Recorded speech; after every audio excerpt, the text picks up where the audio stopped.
મને નિષ્ઠાથી એક ગુરુ પર નિષ્ઠા આવી ગઈ અને જ્યારે હું અંદર કેબિનમાં સાહેબ ની ગયો, બે હાથ જોડી વિનંતી કરી નમસ્કાર કર્યા.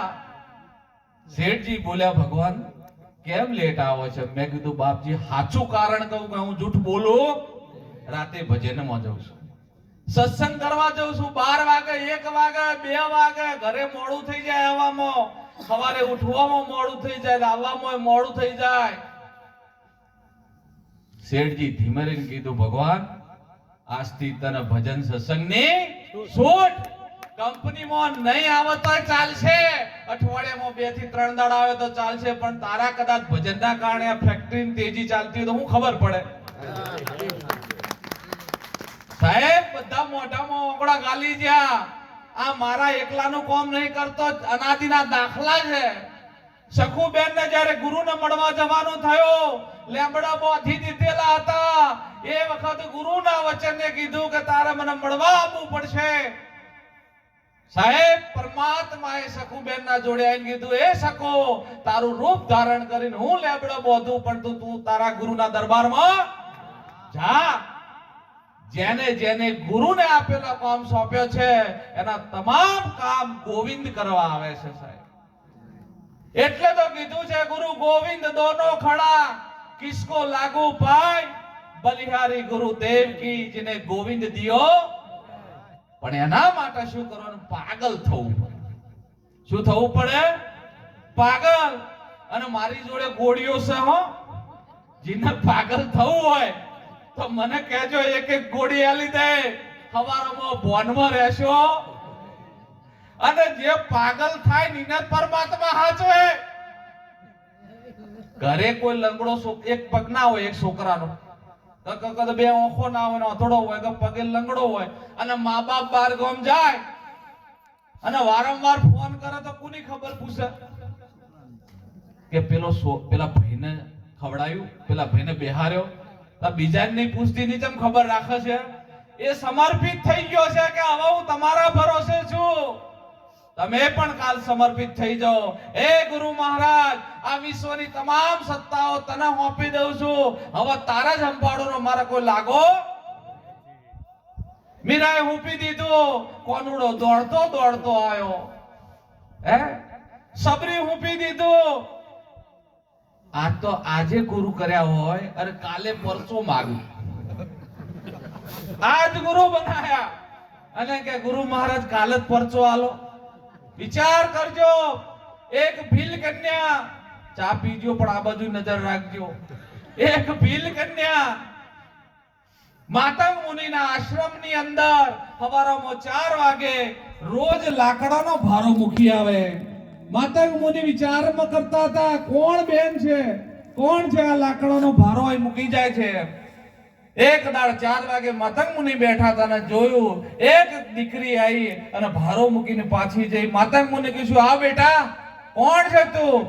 હે ગુરુ મહારાજ, હું એક ભીલ કન્યા છું અને મારા ભીલના અવતારે તમારા જેવા મહાપુરુષના ચરણના હાથ ના લગાડાય. હું અશુદ્ધ છું.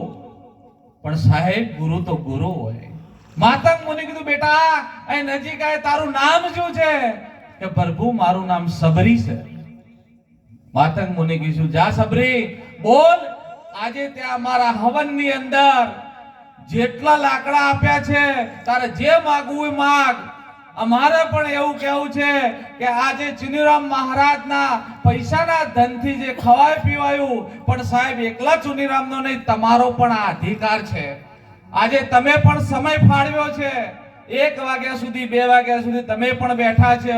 સાહેબ તમે નહીં, આ પવનનો પણ આધાર છે, એ સમજીજો. આજે વાતો નથી, ઠંડક નહીં હાલતો, એ થોભી ગયો છે.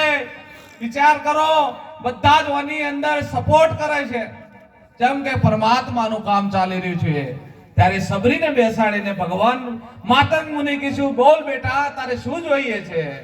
સબરી બોલી, ગુરુ મહારાજ, આખો જગત એમ કહે છે આ વિશ્વનો માલિક રામ છે. હે ગુરુજી, જો તમે કઈ પણ મળવા માંગતા હોય તો એકવાર મને રામ જોડે મિલાવી દેજો. એ દાળ પાતંગ મુનિ કીધું, સબરી જા, મારા આશીર્વાદ છે, તને રામ એક દાડો મળશે ને સબરી રાત દાડો હવારામાં આ નિષ્ઠાનું ફળ છે. સબરી હવારમાં ઉઠીને તરત ફૂલના લઈને વેરવાનું ચાલુ કરી દીધું. રોજ ઝૂંપડી શણગારી દે, ફૂલ પાથરી દે. ચમ શેરી વડાવો સજ કરો ને ઘેર આવો ને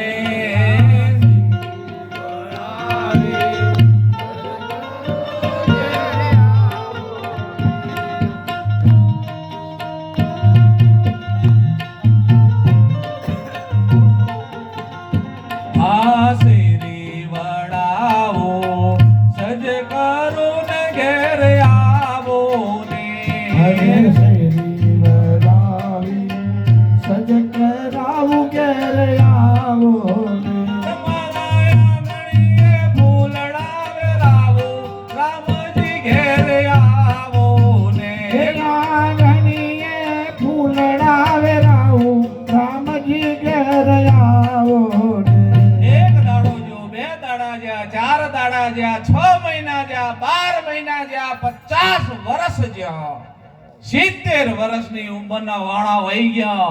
સબરીના ગાલ લબડી ગયા, દાંત પડી ગયા, વાળ ધોળા થઈ ગયા.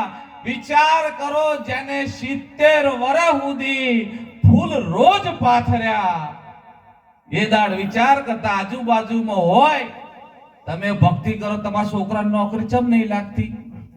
તમે ભજનમાં રોજ ઉડી ઉડીને જાવ છો, ખેતરમાં હોમણ જીરું નાખ્યું. તમે તો ઉઠીને રોજ ત્યાં બેહી જો મારા બાપુ આવા, મારે તો જવું પડશે. તમારે ચમ આવું ઘરમાં થાય છે?